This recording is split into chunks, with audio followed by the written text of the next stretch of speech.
In 1974, the Soviet Union did the unthinkable. They abandoned the legendary 7.62 times 39mm round that had built their empire. The cartridge that armed communist revolutions, won proxy wars across 3 continents, and made the AK-47 the most recognized weapon on Earth. Just gone. Replaced by something smaller, lighter, and on paper, weaker. Western intelligence was baffled. Most analysts dismissed it as a panicked imitation of America's M16. A cheap copy. An admission that the Soviets had got it wrong all along. They couldn't have been more mistaken. Beneath the AK-74's crude exterior lay a terrifying aerodynamic secret. A bullet engineered not just to kill, but to destroy tissue in ways that field surgeons had never encountered before. This is the story of how the Soviet Union quietly built the most misunderstood assault rifle of the Cold War and why the West completely failed to understand what it was looking at. The world before. Why the 7.62 had to go. The AK-47 and AKM were brilliant, reliable, simple, brutal.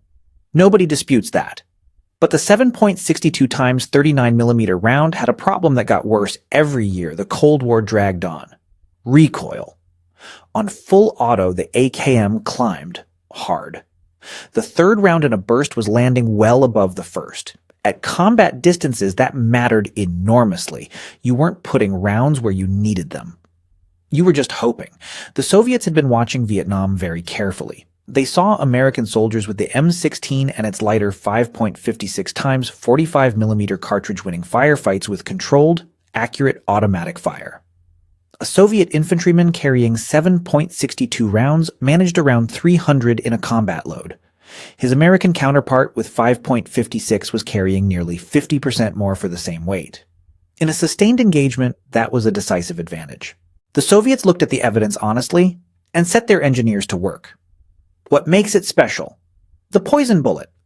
The requirement was precise. Reduce recoil, increase ammo load, maintain effective range to 500 meters, and engineer genuine terminal lethality. Not just to wound, to incapacitate immediately. The result was the 5.45 times 39mm cartridge and its standard 7N6 loading. On the surface, it looked unremarkable. Small, light, high velocity. NATO analysts saw a Soviet copy of the 5.56 and filed it accordingly. They missed the most important thing entirely. Look at the 7N6 in cross-section, and you find something Western analysts initially dismissed as a manufacturing defect. At the tip of the bullet, behind the jacket, there is a hollow air pocket, then a lead core at the rear. No lead at the front at all. This was not a defect. This was the whole point. When a bullet strikes soft tissue, it decelerates rapidly. In a conventional solid core bullet, the mass distribution keeps it traveling in a relatively straight line. A narrow wound channel, painful but often not immediately incapacitating. The 7N6's hollow tip changes everything. The moment that air pocket hits tissue resistance, the tip collapses. The center of mass, already shifted rearward, suddenly falls out of alignment with the direction of travel.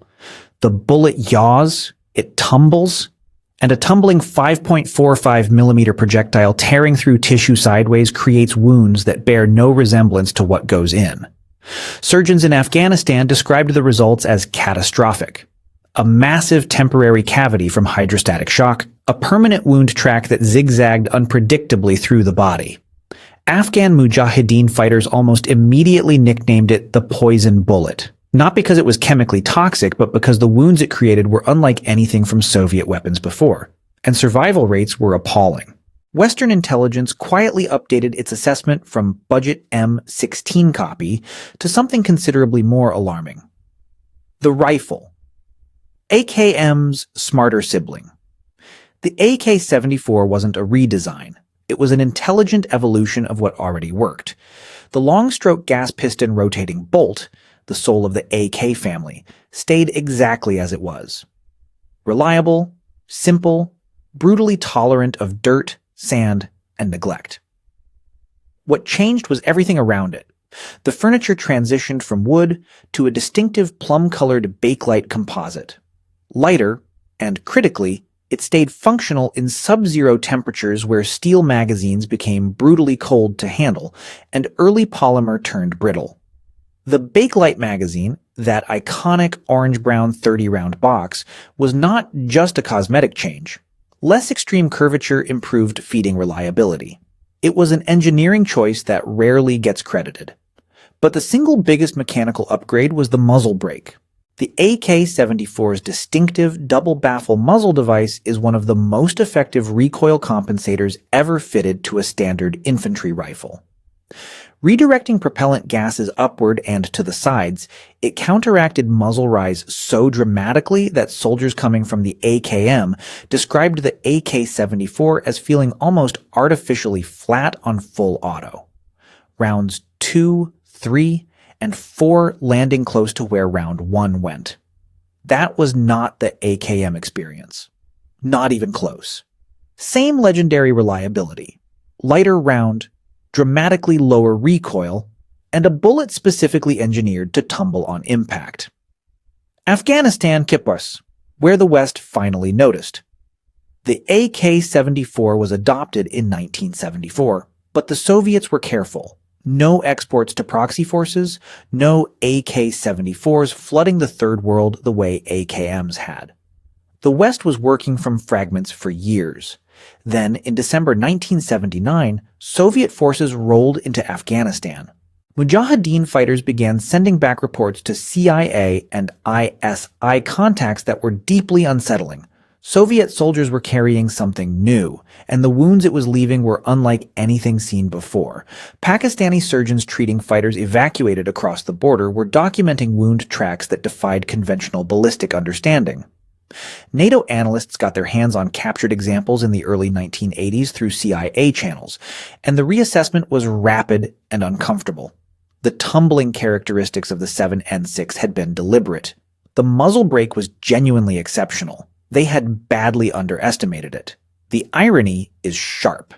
The Soviets had deployed their most advanced infantry weapon into their most disastrous military adventure, against an enemy partly supplied by the very analysts who had dismissed the rifle. Afghanistan was the AK-74's crucible, and it confirmed every design intention behind it. The variants.